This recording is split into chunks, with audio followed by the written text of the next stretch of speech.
दोस्तों, ये एक अशांत मन वाले लड़के की कहानी है। बुद्ध द्वारा दी गई सीख उसके जीवन को कैसे बदल दे है। देखिए बुद्ध और लड़के की कहानी। हम सभी जानते हैं कि व्यक्ति का मन बहुत चंचल होता है। यही कारण है कि मन अशांत रहता है और कई तरह के सवालों का जन्म भी अशांत मन के कारण ही होता है। यदि आप जीवन में शांति चाहते हैं तो इसके लिए जरूरी है मन को शांत करना।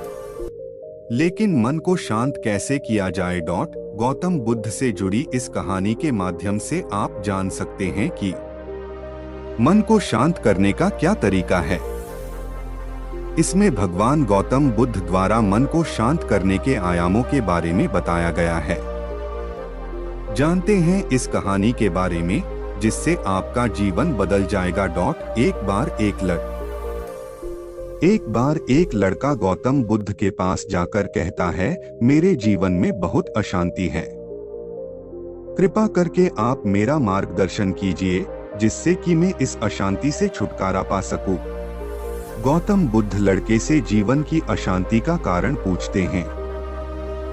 लड़का उत्तर देता है, अत्यधिक विचारों के कारण मेरे भीतर बहुत सारे विचार आते हैं जिससे मेरा मन अशांत रहता है। बुद्ध मुस्कुराते हुए कहते हैं, ऊपर आकाश की ओर देखो और बताओ कि तुम्हें सूर्य दिख रहा है जिससे कि तुम्हें गर्मी लगी। तुम्हें अगर शीतलता चाहिए तो तुम्हें छांव में रहना होगा। ठीक इसी तरह चंचल मन का भी स्वभाव होता है विचारों और भावनाओं को जागृत करना। विचार क्षण भर के लिए होते हैं लेकिन विचार से पैदा हुई भावनाएं देर तक टिकी रहती हैं। लेकिन यह तुम्हें निर्णय लेना है कि तुम्हें विचार और भावनाओं के साथ चलना है या अलग दिशा बनानी है। बुद्ध कहते हैं, मन को शांत करने के लिए तन के आयाम पर काम करना सबसे आसान तरीका है। शरीर के स्तर पर हमारी कर्मेंद्रियां और ज्ञानेंद्रियां है। कर्मेंद्रियां कर्म और ज्ञानेंद्रियां ज्ञान से जुड़ी होती है। इससे हम अपनी संवेदनशीलता को बढ़ा सकते हैं, यानी हम जो भी काम करें उसे आनंद के साथ करें। मन के आयाम से हटकर तन के आयाम पर जाने से ही तुम्हारा चित्त शांत होगा।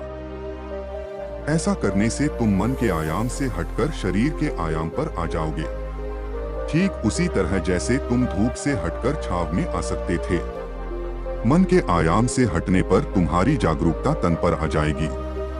जब तुम तन के आयाम पर काम करोगे तब तुम्हारा चित्त शांत होगा। इसलिए हर काम को तन के आयाम पर करने से मन स्वतः शांत हो जाता है। लड़का बुद्ध से कहता है, अपने भीतर के सुर को कैसे सुने?